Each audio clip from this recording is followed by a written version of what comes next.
Ill-Fated, The Centamony Chronicles, Book 1. Preface. My family is cursed. Because of an atrocity committed by one of my ancestors, slowly, my line has been whittled down to 3 members. But the curse isn't satisfied. All my life, I had been taught that to wish for better is to say what you have is not enough. It was something I'd thought was just a legend, until it was too late. Since we were given so much, we knew never to wish, or that was what I thought.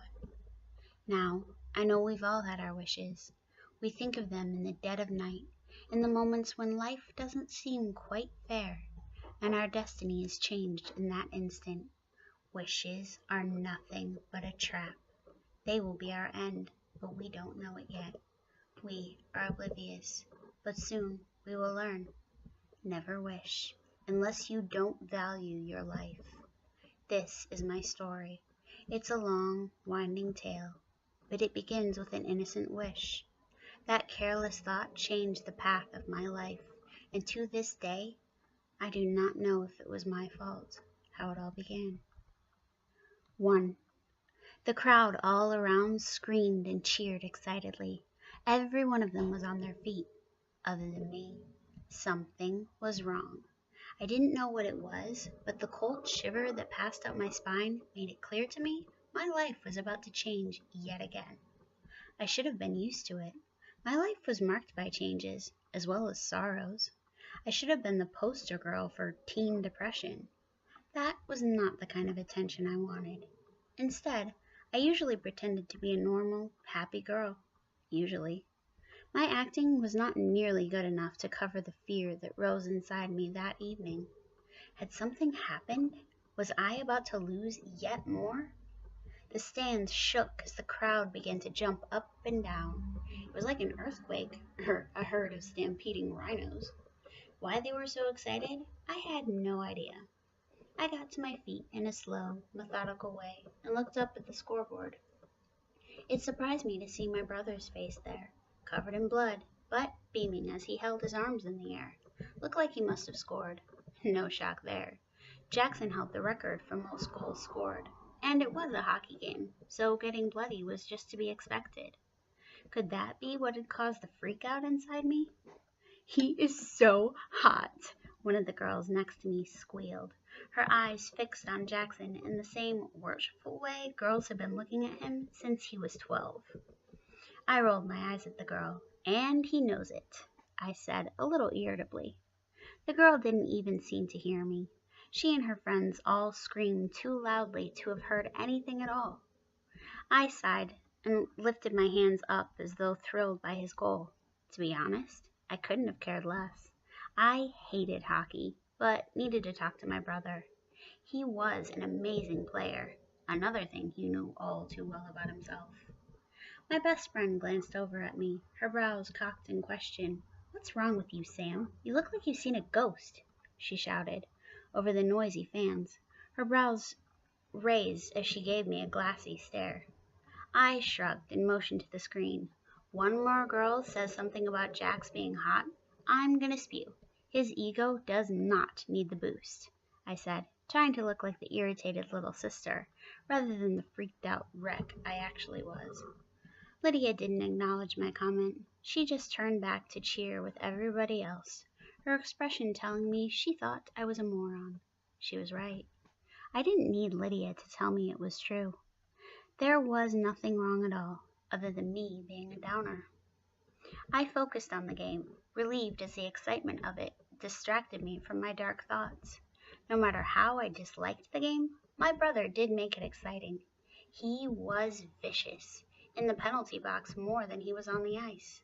The moment he was on the ice, he would either score or set one of his teammates up to score. A sigh of relief escaped me as the game ended. I wanted to go home more than anything, but we had plans after the game. Granted, they weren't my plans, but if I ruined the ones Lydia had made, she'd make me pay. It took a while for the crowd to clear out, everyone around us utterly thrilled by the win.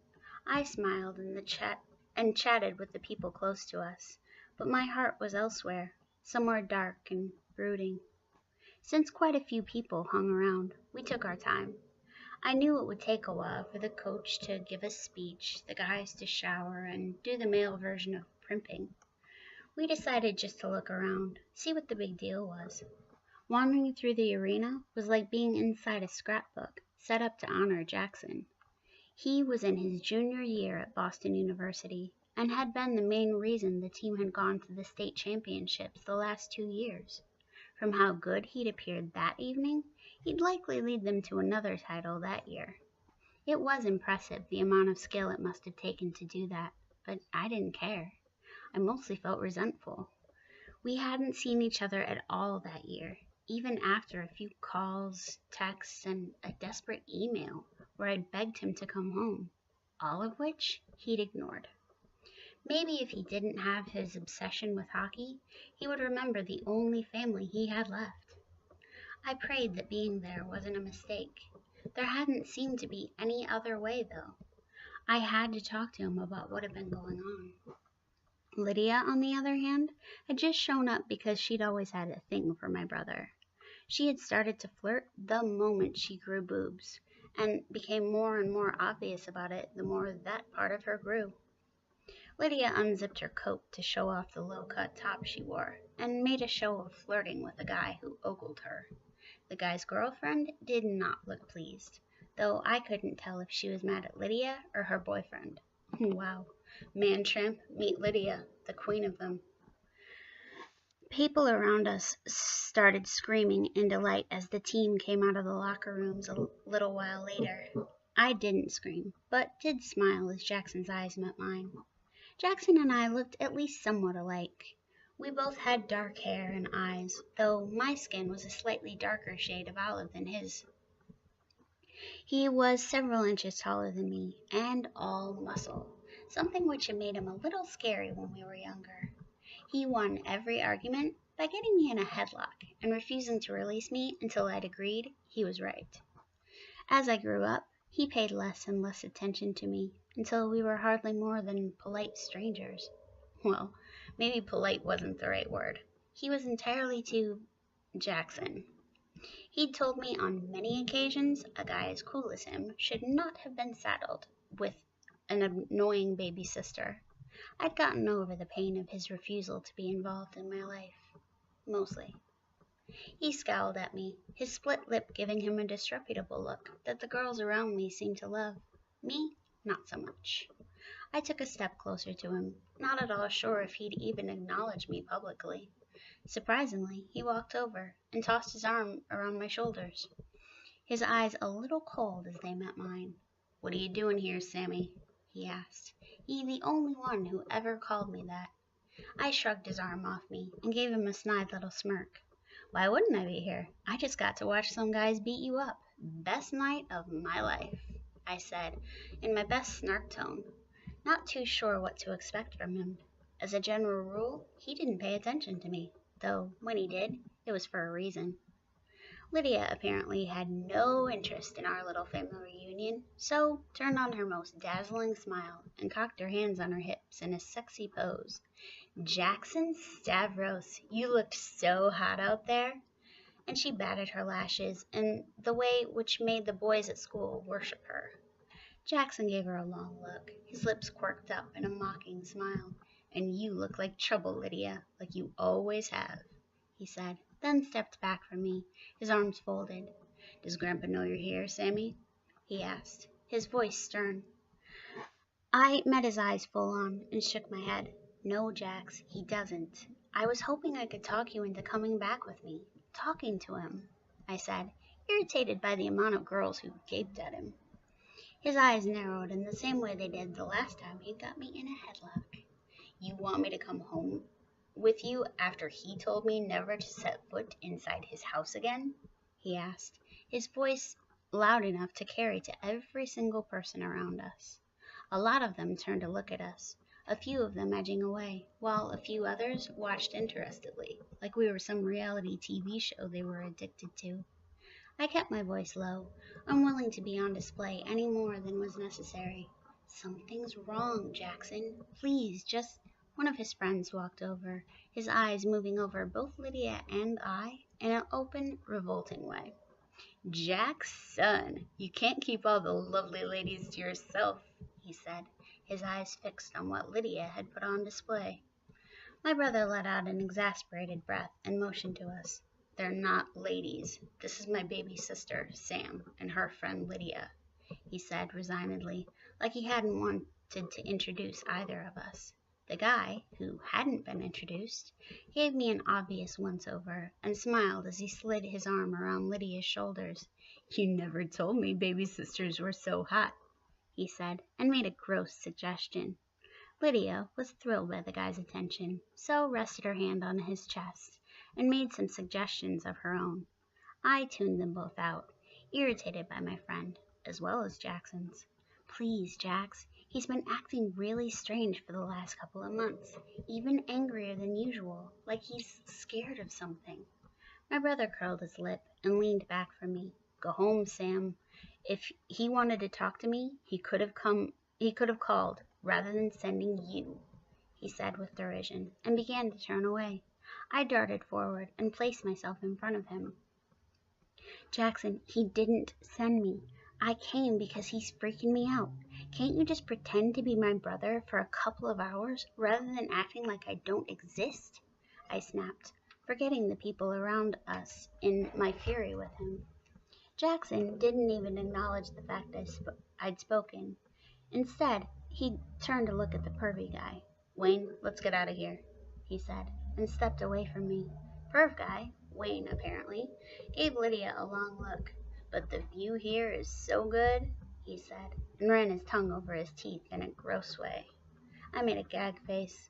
"I just threw open my mouth," I said with a sneer at the guy. Jackson ignored me, motioning for his friend to follow him. "She's in high school, Wayne. Let's go," Jackson snapped, and turned to leave. I threw my hands into the air. "Why did I expect anything different? Of course you don't care. You never have before. Why would you start now?" I shouted, angry tears rising in my eyes as I watched him walk away. It was what always happened. My mouth took over before my brain could consider the backlash of those words. My heart was busy screaming in pain. He had been my last hope. Why did I let myself hope? My brother had proved to me 2 years before he only cared about himself, that I was nothing to him. Why had I given him the power to hurt me yet again? He didn't need me. I wouldn't let myself need him. I would face this battle alone, like always. By the time we got back to my car, my mood was foul, and Lydia was in sulk mode. I was not in the mood to deal with her, so told her I wanted to go home and braced for the impact of her hissy fit. It was less than 20 miles to get from downtown Boston to my home in Marblehead, but with the amount of traffic around, the drive took almost an hour. That hour was not cheerful. Lydia was furious with me. No shock there. She was always angry about something. Sometimes I wondered if we were even really friends, or if she just stuck around because her dad worked for my grandpa. It felt more like she considered me an obligation. No, I would not think like that. I just let her rant and sulk, like always. When you were friends with Lydia, you learned when to shut up and let her have her tantrum. It was a relief when I dropped her off at her house, yet the feeling of fear that had filled me for weeks simply intensified. I wanted my big brother there, to tell me everything would be okay. I wanted my parents back, to make me feel like love wasn't such a rare thing in my life. But all there was me. I took in a bracing breath. Whatever was wrong with Grandpa Jack, I could handle it myself. It only took a couple of minutes to drive from Lydia's house to mine. It was a beautiful property, set where the road formed a Y, right at the causeway, so the ocean could be seen from every window. My dad's family had lived in that house for more than 150 years. I was the 6th generation to live there. Family history oozed from the walls, along with a few other substances occasionally. It held a special place in my heart for the simple fact it was a reminder that I had not always been alone. At one time, the Stavros family had been both abundant and notorious. It hardly seemed possible that Grandpa, Jackson, and I were the only ones left. That was a horrible thought, so I just pulled into the garage and rushed toward the house. I had to see Grandpa Jack. I had to be sure he was okay. The moment I stepped into the house, it was obvious okay was the last thing Grandpa Jack was. The kitchen looked like a war zone. A Scotch bottle was shattered on the ground. The bottle of grenadine he always added to it spilled into the dining room. The bold, red liquid made the floor look like a gruesome painting of horror. Other things were broken as well, but the thing that worried me most was Grandpa Jack's voice. "No, I will not do it. I would rather die than let you win," he bellowed at the top of his lungs, his dignified voice harsh. I had no idea who was threatening him or what they wanted. I had to get out. I had to get him out of there. I had to. He was all that was left of my family. I dug my cell phone from my pocket, but didn't make the call immediately. The cops would take too long to get there if someone was about to hurt him. I had to do something, fast. I looked around, and my eyes fell on the neck of the bottle of scotch. It was sharp as a blade. Before the thought had even fully formed in my mind, I picked up the broken bottle and darted through the house. The place was vast, but I had lived there for 5 years. I knew every nook and cranny of the house, knew where every squeaky board lay. I rushed on silent feet through the dining room and into the main sitting room, following the trail of broken glass and grenadine. My mouth fell open when I saw him. Grandpa Jack lay on the ground, his hand clutched over his heart. He panted for breath as he screamed at the wall. No, my grandpa could not have lost it like that. It was impossible. Jack Stavros was the most powerful businessman in Marblehead, in all of Massachusetts, in my opinion. He was formidable, not this crazy man whose skin had gone gray as his voice grew weaker. "Grandpa?" I asked, my whole body shaking with the horror of the situation. His eyes turned slowly to meet mine, and he let out a small gasp. "No, Samara, don't," he whispered, and his body went loose as the last of his color faded away. "Grandpa Jack!" I shouted, and fell to my knees beside him. My fingers shook as I laid them over the artery in his neck. There was no pulse. He wasn't breathing. My grandpa was gone. I didn't even notice the shard of glass that had buried itself in my knee. All I saw was the last person who loved me, gone. Tears began to stream down my cheeks. I reached for his hand, flinging the bottleneck aside. He had taken us in 5 years before, paid others to take care of 2 grieving children who had not made things easy. Cold as his efforts had seemed, he had done the best he could, and neither Jackson nor I had ever thanked him properly. We should have. I should have. I had lived there alone with him for 2 years. I should have done a lot of things differently. Now, I was alone in the world, with a brother who wanted nothing to do with me. But that didn't matter. All that mattered was to call someone. "Don't you wish you could tell him how much you love him?" a voice asked inside my head.